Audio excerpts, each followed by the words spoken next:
Sometimes we forget why we're here. It's easy to fall off track. These help us remember. These battle scars don't look like they're faded, don't look like they're ever gone away. They ain't never gonna change. These battles. Growing up I had a dream, something no one else could see. Tell me what it means when your faith is falling beneath your knees and you can't breathe. Everything you see reminds you of what you're not or something you won't be. You gotta take what you're given, that's how we live it. Don't be mad at the system, it's simply how we've existed. I hear a lot of people talking like they politicians and choose to be an accountant because it's safe in a business. Not because they wanna do it, just because they heard it pays. And who the fuck wants to be poor knowing that's how we've been raised? Society is getting heavy, I can feel the weight. The pressure of success is like 100 million pounds of shame. And that's the reason I'm staying up late, trying to find a way to escape the stereotypes this day and age is making me feel like the only way I'll be happy is getting signed to a label and making money through rapping. I wanna share my emotion because this world is attacking the very principle of life that lets the people be happy. If you don't have a reason to breathe, why even live? These battle scars are impressions of everything that it is. Don't look like they're faded, don't look like they're ever gone away. They ain't never gonna change. These battle scars don't look like they're faded, don't look like they're ever gone away. They ain't never gonna change. These battles. If I had a voice that reached 100 million people, I'd tell them there's a reason that we're all created equal. Cause some decide to be great and some decide a sequel to an average person's life is simply what they want to be. So you make your decision, all I know is what I'm given won't define the life I lead or the way I dwell in existence. I've seen a greater image on the walls of where I'm living, and the words twisted and scripted remind me of something written. Faith is a gift that is given down to the people. If one believes it, one receives it. It's given if it is needed. Don't ever think you're trapped in a life that you never wanted. Your options are infinite, that's some mathematical logic. I'm not saying I'm a prophet, I'm speaking for what it's worth. These lyrics define my prayers and these battle scars on my church. Not saying I'm a prophet, I'm speaking for what it's worth. These lyrics define my prayers, these battle scars on my church. Don't look like they're faded, don't look like they're ever gone away. They ain't never gonna change. These battle scars don't look like they're faded, don't look like they're ever gone away. They ain't never gonna change. These battles.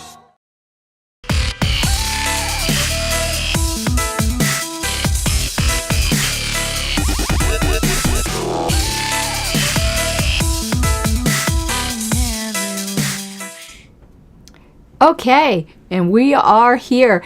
And JJ, now that you're here, I actually, well, not, you were here last stream too, but we're pretending like we're starting a stream anew.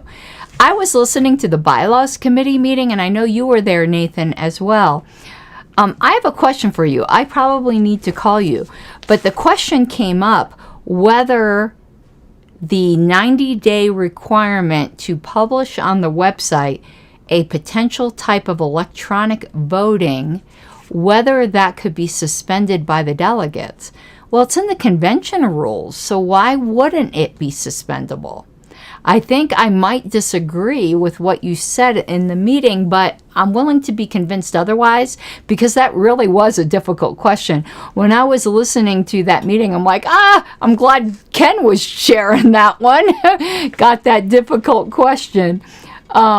That was super interesting, but I'd like to give you a call on that. I'm not going to do the typical YouTube stuff because I just did that in the stream. We're going to get right into the history. And yes, I noticed that you guys stayed in there all freaking night. I downloaded that video and I expected it to be, but it's notice that's in a rule of order though, JJ. That's the thing. It's in the convention rules. It's not in the bylaws. That's my question. I noticed you guys stayed in there for 6 hours. What the hell? Don't you have lives? I downloaded that video and I'm getting ready to I'm used to trimming a little bit off. Used to just trimming a little bit off. I'm going to need a citation for that when it's in the convention rules. So should it be in the bylaws? Because we're really trying to keep things that could be suspended in the convention rules. So should that be in the bylaws rather than the convention rules? if we want to keep the two worlds distinct, because we're trying to remove rules of order out of the bylaws, but I also don't want things in the convention rules that are non-suspendable. So maybe it needs to go in the bylaws. We'll talk about that. I found it a fascinating question, however. And 6 hours. What the hell, guys? I downloaded that video. I'm like, I gotta just trim this down to the meeting. 6 hours? What? What? Okay. Speaking of history, when I was at Freedom Fest, a gentleman walked up to the booth. He doesn't know much about the current makeup of the LNC and things like that. Much more interested in early party history and particularly McBride, but had done a lot of research on McBride, who originally ran in Vermont. I did not know that before he ended up in Virginia to be the faithless elector that cast the electoral vote for John Hospers. But he's writing a book on LP history. Now, I know a lot of people are like, no, you're supposed to be writing a book on LP history. I have no time for that shit. That was never going to happen. I probably am going to write some mini treatises on things of my particular interest, like the Dallas Accord or the Portland Massacre, but I never was going to write a comprehensive 236E. Let me write that down.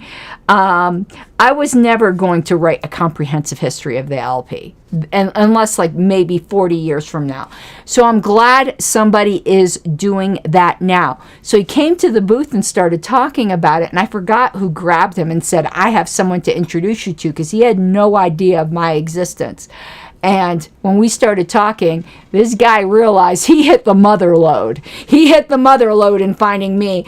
I did just a data dump of everything like I knew. And he was just like, it was a lot of fun. And if you're watching this, comment, because he said he's going to start watching my history shows. Now, I decided I'm going to start doing something different in these shows. You know the way we circle those things? That might have an article that we're going to research later, and we come back to it, seeing if we can find it. I decided I'm just going to insert it in the middle of going through LP News, so we're not doing all of these articles at the end. And last show, I mentioned there was a Boston Globe article that I was going to look for, and I found it. So that's what we're going to go through, which talked about the LP Massachusetts chair who was running for mayor, and that he made front page news on the Boston Globe, and he did. So let's go to that article right now, which I have right here. David E. Long to run for mayor of Boston. It's a longish article. I'm not sure if we're going to run it all. Actually, that was the to be continued page. This is the front page. This was on the front page. So I'm going to pull this up on the screen. If you give me a moment. Here we go. So yes, this was on the front page, and you can see at the bottom there it says long, page 16. So that's where it's continued. Okay, no offense. I almost said something terrible. I was almost like, I hope this guy's not still alive. Actually, I do hope he's still alive. I just hope he's not watching this. Or if he is watching this, he doesn't take offense. That's kind of like a serial killer looking picture. Like, no shade, but that's not the best picture. But of course it is in black and white. But anyway, David Long, 30. So this was in 1975. So that would make him, how many years ago was that? 40 years ago? So that would make him 75 if he's still around today. And I do hope he's still around today. So, God, how do you pronounce the name of this lady who wrote this? Maria Karaginanis, I guess. So David E. Long, a 30-year-old systems analyst and chairman of the Massachusetts Libertarian Party, announced his candidacy for mayor of Boston yesterday. He announced it at the Lenox Hotel, where 42 members. Isn't that how many were suspended in the purge? Wasn't that 42? Or is that just was it 41? Am I just thinking 42 because that's the answer to life, universe, and everything? So they were gathered together for the party's third annual state convention. calling for the abolition of the Boston School Committee and establishment of neighborhood control over schools. Long said at a press conference that he favors implementation of a citywide voucher system to facilitate freedom of choice in education. Now, I had thought vouchers were a relatively new thing, but apparently not. He was advocating for them then. I want to put myself on. You notice I'm cold, so I got like a blanket on me. I know I'm such an old lady. Let me move this up here.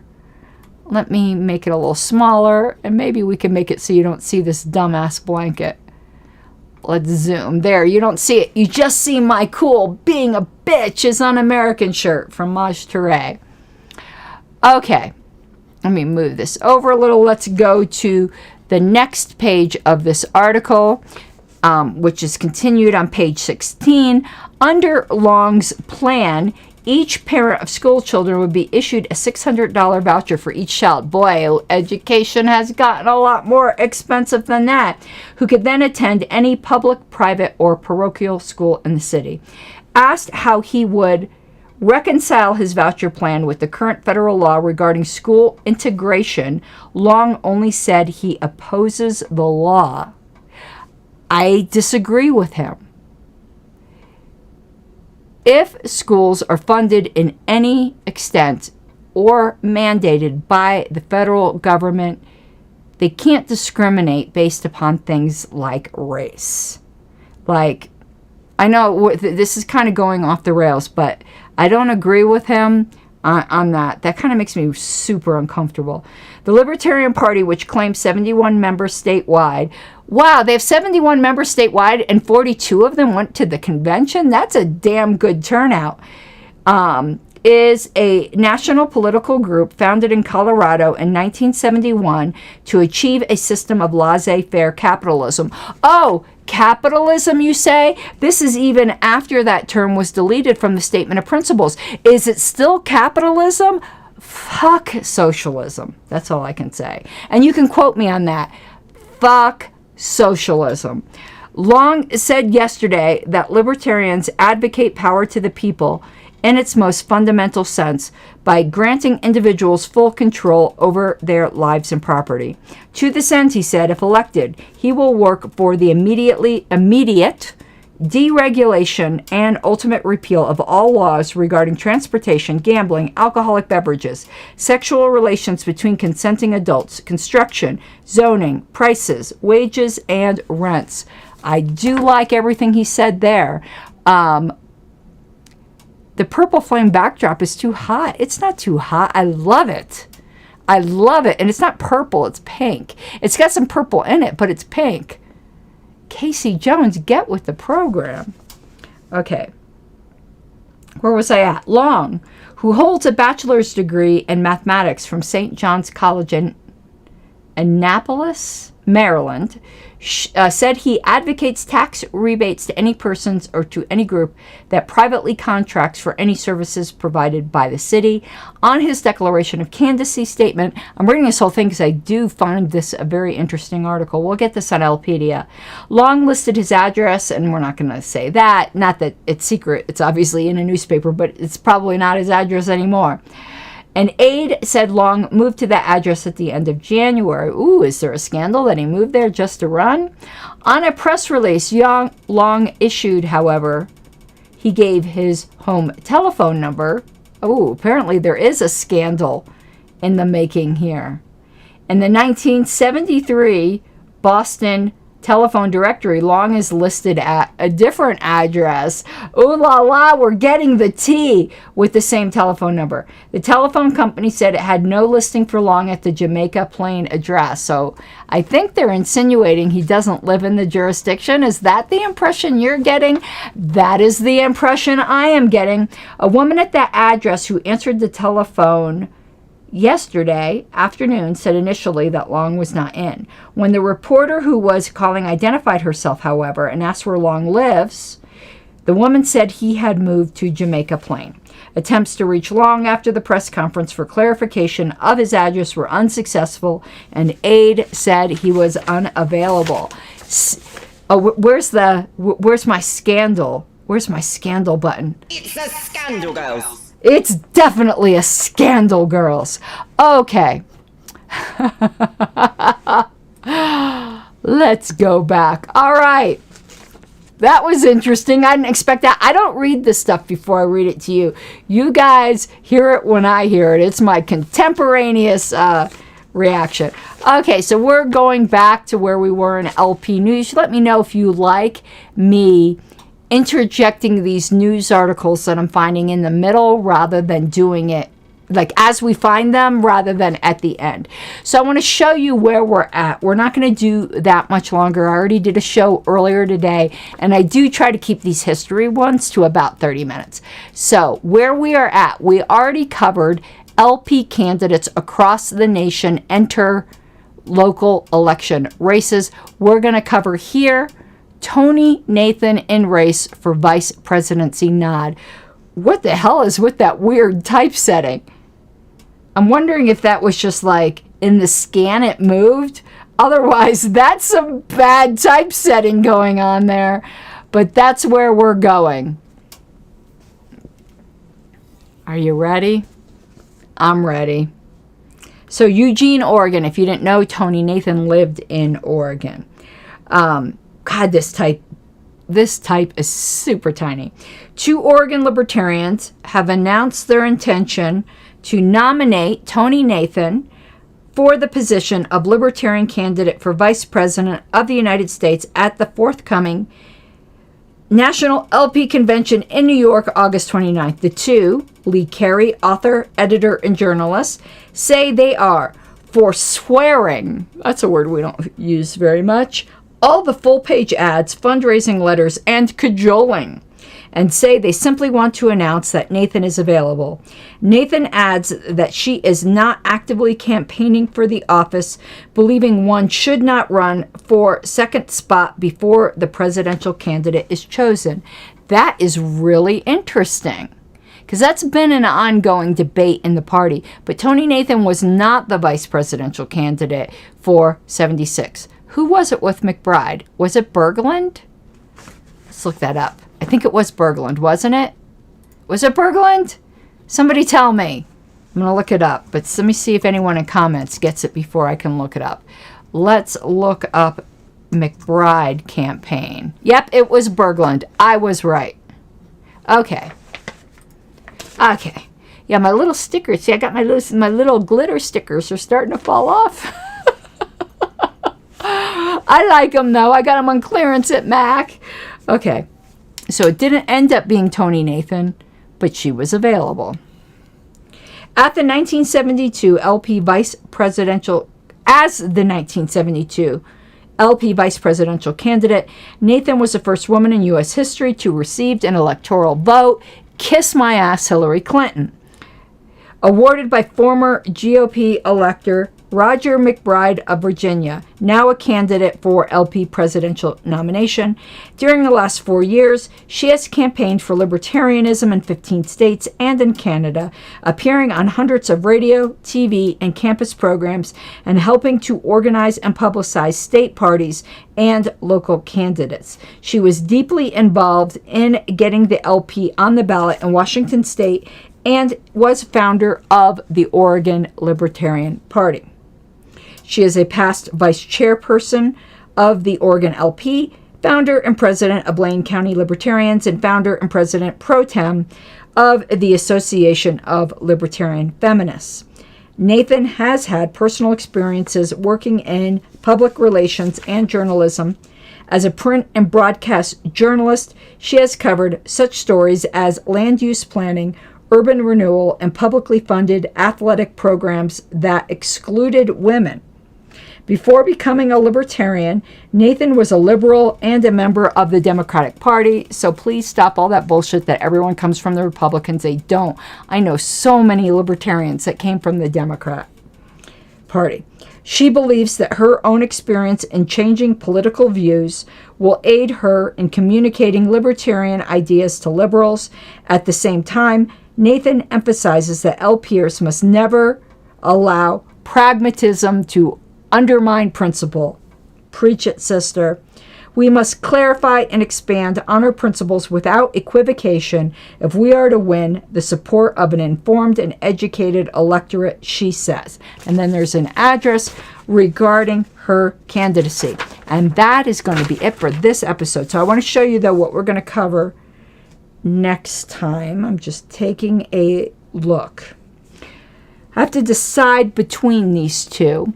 But if we go to page 2, let's do that. We're either going to do a serious alternative has impact, which is a letter from the chair, or we're going to do organizing for 1976, remedying some weaknesses. Oh, look, I did my side view, but I didn't close the furnace room door or put up my Pink Flame of Liberty banner over it.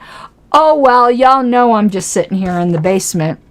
No jokes, I don't have a neck beard. I can't get a call tonight, JJ. I've got to work on the stuff I told you in private message I'm working on. I've got hours and hours to do of that. I'm not going to finish it tonight. I'm going to have to get up early tomorrow and continue working on it. Until I get my draft done, I am doing very little else.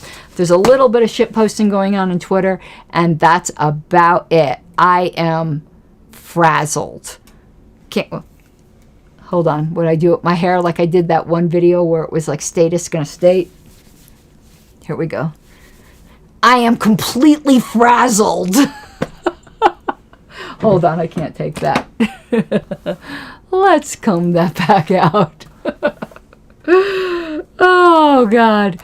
Yeah, I'll let you know when I'm done with what I'm doing. Ooh, I shook everything. I shook the universe. I'll let you know when I'm doing what I'm doing. And yes, this is my Take Human Action Award. I don't care who likes it. All right, everyone. Have an awesome night. I'm heading back upstairs. My little booty's getting back to work. And hopefully there will be shows tomorrow, though I do have a historical preservation committee meeting tomorrow. Good night, everyone. Bye-bye.